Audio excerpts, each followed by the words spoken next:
So, welcome to a celebration of Hocus Pocus. Now, I know that there are some of you out there who are just like, I've never seen this movie.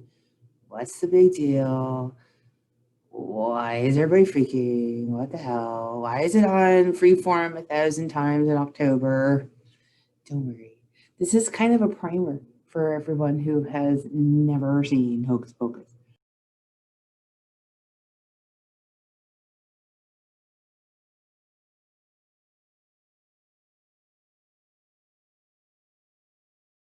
There are three witches: Winifred, Mary, and Sarah, who lived in Old Salem in 1692. And their goal in their existence is to lure and basically kidnap and kill children in order to get the life force from them so that they can be immortal. And because, as we know, children's life force, when taken from them when they're younger, can actually help you be immortal in the Disney universe. So they also are prone to um, eating children. There are a couple of the lines in the movie that make a reference to that. And that's their goal. Their goal is to live forever. They want to be kind of, Winifred wants to be the main witch in charge. And so their last victim, Emily Binks, was taken, and her brother, Thackeray, followed and tried to rescue her, but was unsuccessful. And when he was caught, the witches turned him into a black cat. So the witches are caught by the Salem townsfolk, and they are hanged October 31st, 1693. But before they're hanged, Winifred casts a spell that creates a black flame candle. If the candle is lit on Halloween night under a full moon by a virgin, then it will bring all three witches back. And Thackeray Binks, who is now a cat, makes it his sort of life's purpose to see that no one actually lights the black flame candle and never brings the witches back. But unfortunately, fast forward 300 years to October 31st, 1993, and epic fail. So there are these three kids who come in very close contact with the witches and spend the rest of the film trying to send them back from whence they came, and eventually succeed, and in so doing free Thackeray from his curse, and he is no longer immortal.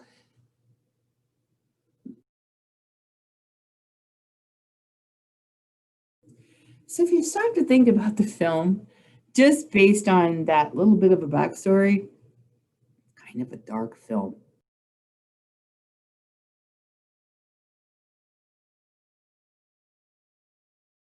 This film, when it came out, normally when fall films or fall themed films, Halloween films, horror films, stuff like that come out, they're usually out in either, end of August, September, October, because that's when Halloween is. But Hocus Pocus came out in July of 1993 instead. And so originally that made it not as successful at the box office, because if you're sitting on the beach in the middle of July thinking about, what you're going to do for Independence Day, the last thing you want to think about is Halloween, unless you're me. The original title of Hocus Pocus was Halloween House. And in some countries around the world, like Mexico and Canada, it's actually called Abracadabra.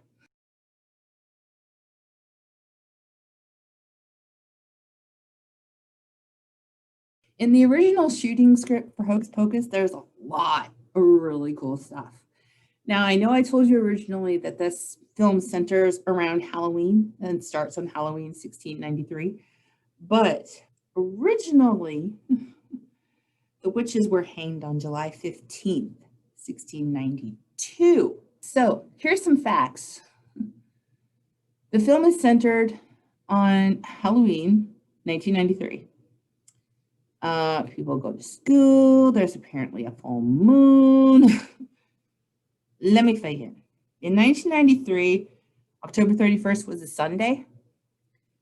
There was no full moon. It was not a school day. No. And sunrise was on November 1st was at 6:17 a.m. in Salem. So the film kind of stomps all over this fact, the fact that on actual Halloween in 1993, this was not possible. There's actually going to be a full moon on this Halloween for the first time in forever. I don't know how long. Maybe since 1693. I don't.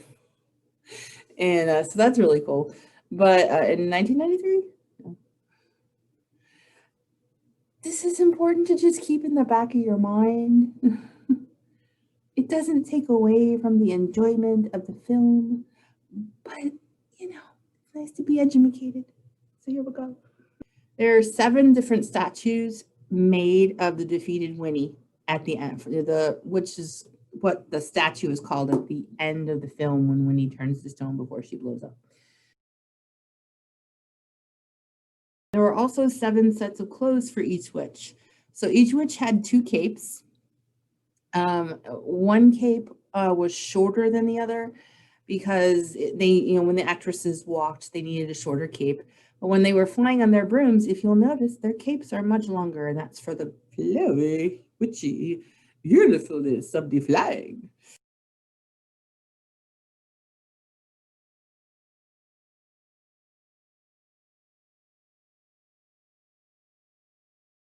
She's played by Bette Midler in the film. And Winifred is a pretty interesting character.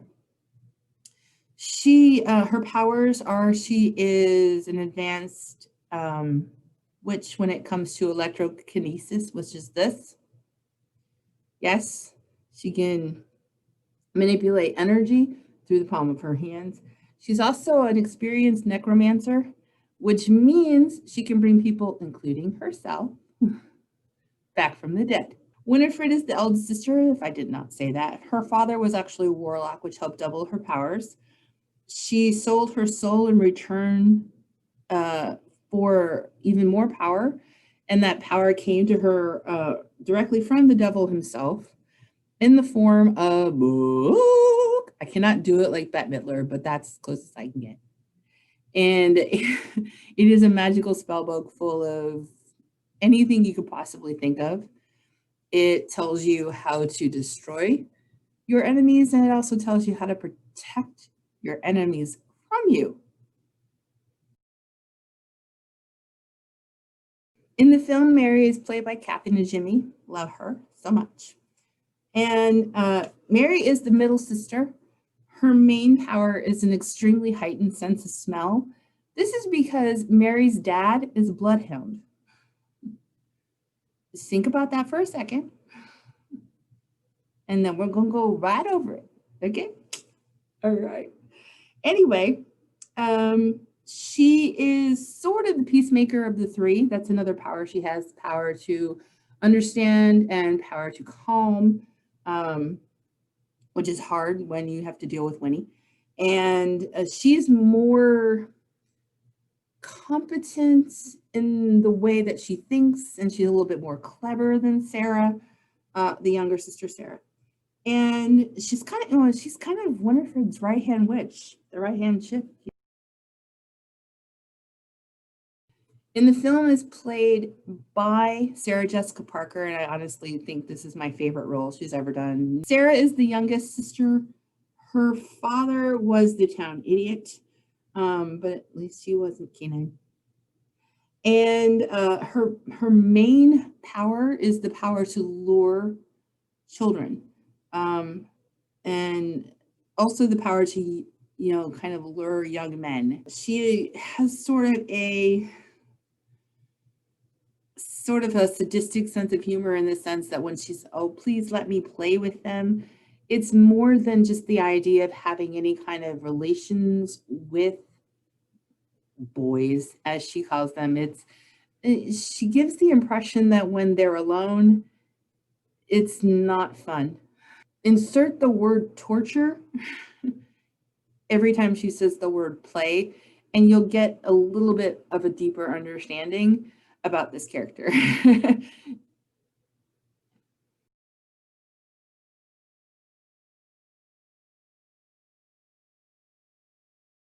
So the house itself, the Sanderson home, was not originally built for the Sanderson sisters.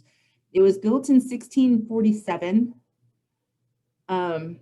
when the house frame was erected by the Perkins family. And then abruptly it was abandoned. Eventually, the home was altered to become a grist mill, which in 1658, after the diversion of a local stream by flooding that year. So now we're up to 1658. It was never fully occupied until the arrival of three sisters in 1671.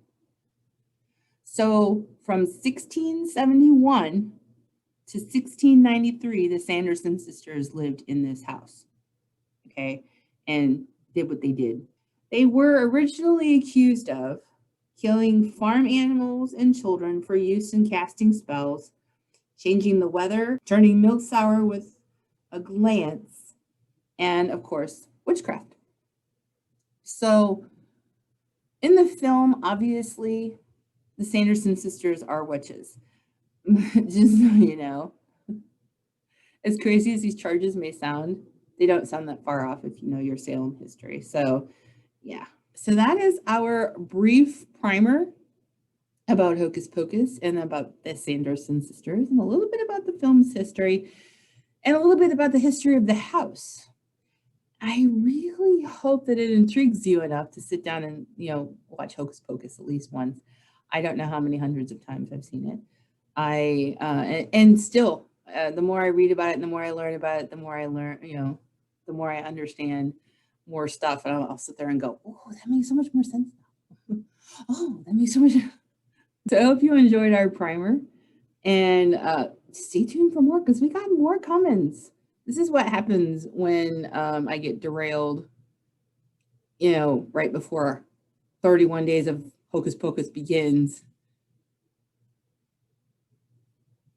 Crazy COVID.